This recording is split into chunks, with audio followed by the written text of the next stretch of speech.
नमस्कार मित्रांनो, मी रुपेश कुमार जैन आपल्या मराठी व्हिडिओच्या टॅली वैध दिशाई या माझ्या यूट्यूब चॅनलवर खूप खूप स्वागत करीत आहो। माझ्या आतापर्यंतच्या मराठी आणि हिंदी व्हिडिओला आपण जो प्रतिसाद दिला त्याबद्दल मी मनापासून आपले आभार व्यक्त करतो। तर चला आजच्या सब्जेक्टकडे वळूया। आपण बघत आहे माझा पॉवर पॉइंट प्रेझेंटेशनचा स्क्रीन, ज्यामध्ये आजचा विषय आहे व्हाउचर इन टॅली। म्हणजे टॅलीमध्ये किती प्रकारचे व्हाउचर आहे, टॅली प्राईममध्ये डिफॉल्ट व्हाउचर किती प्रकारचे आहे आणि सिनारिओ मॅनेजमेंट व्हाउचर किती प्रकारचे आहे। तर बघा मित्रांनो, 6 डिफॉल्ट व्हाउचर टॅलीमध्ये आहे, ज्याच्यामध्ये F4 contra, F5 payment, F6 receipt, F7 journal, F8 sale voucher, F9 purchase voucher. त्यानंतर सिनारिओ मॅनेजमेंट व्हाउचरमध्ये optional voucher, post dated voucher, memorandum voucher आणि स्टॉक जर्नल व्हाउचर। तर यामध्ये वन बाय वन आपण थोडं voucher wise details बघून घेऊ मित्रांनो। तर बघा, F4 कॉन्ट्रा, F4 कॉन्ट्रा कशासाठी यूज केल्या जाते, तर जेव्हा आपण आपली कॅश डिपॉझिट करतो बँकेमध्ये किंवा बँकेमधून बाय चेक कॅश विड्रॉल करतो, तर कॅश डिपॉझिट, कॅश विड्रॉल आणि bank to bank transaction. Bank to bank ट्रान्झॅक्शनचा अर्थ होतो एका बँकेतून पैसे दुसऱ्या बँकेत ट्रान्सफर करणे। तर कॅश डिपॉझिट, कॅश विड्रॉ आणि बँक टू बँक ट्रान्झॅक्शन अशा 3 कामासाठी आपण कॉन्ट्रा व्हाउचरचा यूज करतो। त्याआधी जर आपल्याला अकाउंट ओपन करायचं असेल बँकेत तरी सुद्धा कॉन्ट्रा व्हाउचर यूज होते। तर एक प्रकारची ती आपली कॅश डिपॉझिटच झाली होती, म्हणजे नवीन अकाउंट ओपन करण्यासाठी। सेकंड, आपल्याला F5 पेमेंट व्हाउचर बघायचं आहे मित्रांनो। पेमेंट व्हाउचर कशासाठी यूज होतं, ते आपल्याला 3 कारणासाठी यूज करू शकतो। कसं की पेमेंट करायचं आहे तर आपण पेमेंटचे 2च प्रकार आहे, एक तर कॅश पेमेंट होईल किंवा बँक पेमेंट होईल, म्हणजे कॅश पेमेंट, बँक पेमेंट। आणि तिसरं होते कॅशमध्ये काही जर तुम्हाला छोटं मोठं बिल परचेस करून घेतलं तुम्ही, तर त्याची एंट्री सुद्धा पेमेंट व्हाउचर मधून होते एक्सपेन्सेसची, तर त्याला आपण कॅश परचेस म्हणतो। ओके, त्यानंतर F6 म्हणजे रिसीट व्हाउचर। तर रिसीट व्हाउचर कशासाठी यूज करू, तर रिसीट पण 2 प्रकारची आहे, एक आहे कॅशमध्ये रिसिव्ड करणे पैसे आणि एक आहे बँकेच्या थ्रू पैसे रिसिव्ड करणे। तर कॅश रिसिव्ड कशी करतो आपण, 10,000 पर्यंत कोणतीही व्यक्ती आपल्याला कॅश रिसिव्ड मध्ये आपल्याला एंट्री घेता येते, सन्ड्री डेटर्सची वगैरे 10,000 पर्यंत। त्याच्यावर घेतली तर असा काही प्रॉब्लेम नाही, देणाऱ्याला प्रॉब्लेम होतो, घेणाऱ्याला प्रॉब्लेम होणार नाही। तर रिसीट मध्ये कॅश रिसिव्डची एंट्री होईल आणि एक होईल चेक रिसिव्डची, म्हणजेच बँकेची रिसीट घ्यायची। ते 2 एंट्रीज झाली। त्यानंतर तिसरी एंट्री होईल कॅशमध्ये सेल केला माल, तुम्ही छोटी मोठी वस्तू तुम्ही सेल केलेली आहे, तुमची सेल जी करतो आपण ती रिसीट व्हाउचर मधून सुद्धा आपण करू शकतो। हालाकी त्यासाठी F8 सेल व्हाउचर दिलेला आहे, जे मी लगेच तुम्हाला सांगणार आहे। 4 नंबरवर F7 जर्नल व्हाउचर। तर जर्नल व्हाउचर कसं असतं मित्रांनो, याच्यामध्ये 2 टाईपच्या एंट्री होतात, प्रोव्हिजनल आणि ऍडजस्टमेंट। तर प्रोव्हिजनल मध्ये 2 प्रकार आपण पाहू। प्रोव्हिजनल मध्ये असतात रिसिवेबल आणि पेएबल। रिसिवेबल म्हणजे या वर्षाचे पैसे जर तुम्हाला पुढच्या वर्षात नेक्स्ट इयर मध्ये येणार असतील तर ते झालं रिसिवेबल। जसं तुम्ही एखाद्या डेटर्सला गुड सेल केला मार्च महिन्याच्या शेवटी आणि त्यांनी जर एप्रिल महिन्यात पैसे दिले, म्हणजे नेक्स्ट इयरला दिले, तर ते झालं तुमचं रिसिवेबल। आणि पेएबल म्हणजे काय, की तुम्हाला इलेक्ट्रिकचं बिल मार्चमध्ये आलं, मार्चचं बिल तुम्हाला तुमच्या जवळ एप्रिलमध्ये आलं आणि तुम्ही ते एप्रिलमध्ये पेड करणार, पण बिल तर मार्चचं होतं, म्हणजे लास्ट इयरचं बिल तुम्ही नेक्स्ट इयरला पेड करणार, तर त्याला म्हणतात पेएबल। म्हणजे F7 जर्नल व्हाउचर मधून प्रोव्हिजनल मध्ये रिसिवेबल, पेएबल अशी एंट्रीज होतात। आता वळूया F7 जर्नल मध्ये जो दुसरा प्रकार आहे ऍडजस्टमेंटचा। तर ऍडजस्टमेंट मध्ये काय काय येईल मित्रांनो, त्याच्यामध्ये येईल डिस्काउंट पेड असो वा डिस्काउंट रिसिव्ड असो, या दोन्ही याच्यावर माझे स्पेशली व्हिडिओ बनलेले आहे, डिस्काउंट पेड आणि डिस्काउंट रिसिव्ड वर, ते सुद्धा तुम्ही माझ्या प्लेलिस्ट मधून बघू शकता। तर जर तुम्हाला व्हिडिओ आवडत असेल तर तुम्ही पटापट त्याला लाईक आणि शेअर करत राहा। त्यानंतर बघा, ऍडजस्टमेंट मध्ये मी तुम्हाला सांगितलं की डिस्काउंट रिसिव्ड आणि डिस्काउंट पेड येते। त्याच्यानंतर ऍडजस्टमेंट मध्ये डेप्रिसिएशन म्हणजे काय मित्रांनो, जर आपण ॲसेट परचेस केलेली आहे तर त्या ॲसेटला 31 मार्चला आपण डेप्रिसिएशन चार्ज करतो, कारण वस्तूच्या सतत वापरामुळे कमी होणाऱ्या किमतीला आपण डेप्रिसिएशन म्हणतो. तर याप्रमाणे मी तुम्हाला जर्नल व्हाउचर्स पर्यंत दाखवून दिलं.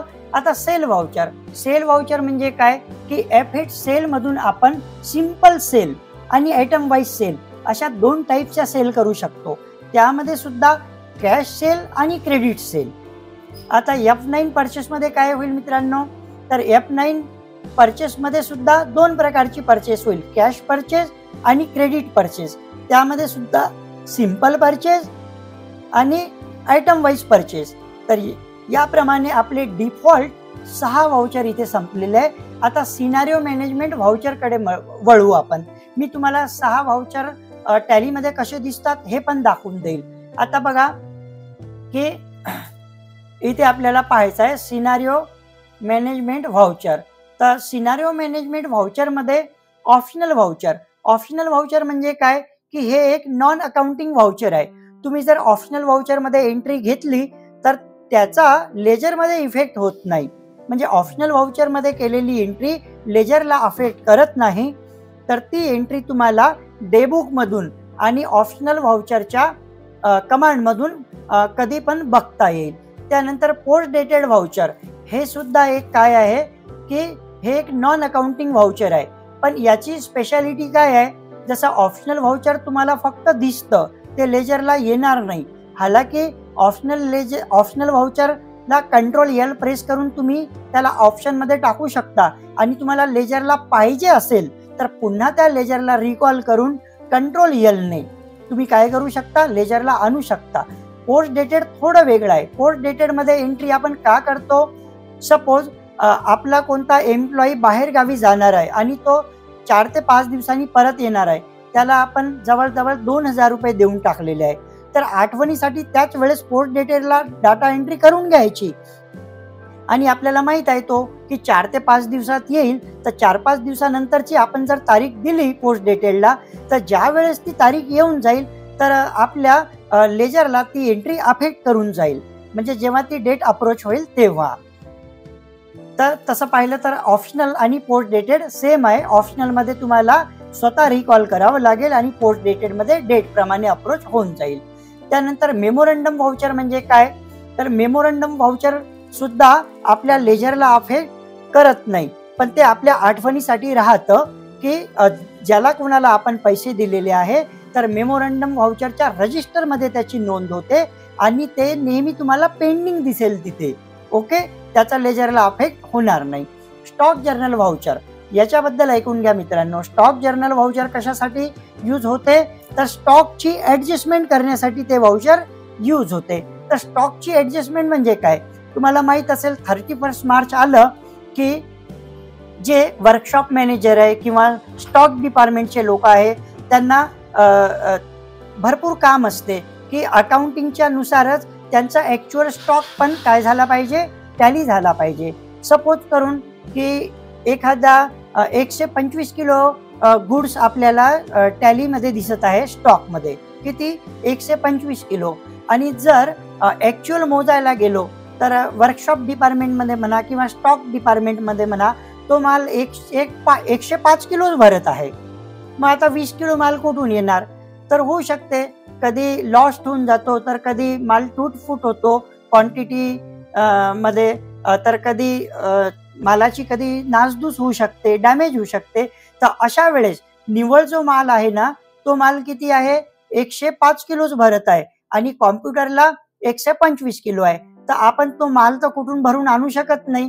तर कॉम्प्युटरला आपण स्टॉक जर्नल व्हाउचर मधून सोर्स आणि डेस्टिनेशनच्या थ्रू त्या स्टॉकची ऍडजस्टमेंट करू शकतो मित्रांनो.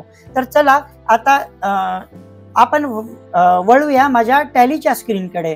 इथे बघा, मी टॅलीच्या स्क्रीनमध्ये एक कंपनी क्रिएट करून ठेवलेली आहे ज्याचं नाव आहे टॅली वैद दिशाई आणि माझ्या यूट्यूब चॅनलचं नाव सुद्धा टॅली वैद दिशाई आहे. इथे मी तुम्हाला गेटवे ऑफ टॅलीवरून व्ही फॉर व्हाउचर्स मध्ये मी आलो. इथे बघा, डिफॉल्ट व्हाउचर तुम्हाला राईट हँडला टॉपला दिसतील. F4 contra, F5 payment, F6 receipt, F7 journal, F8 sale, F9 purchase.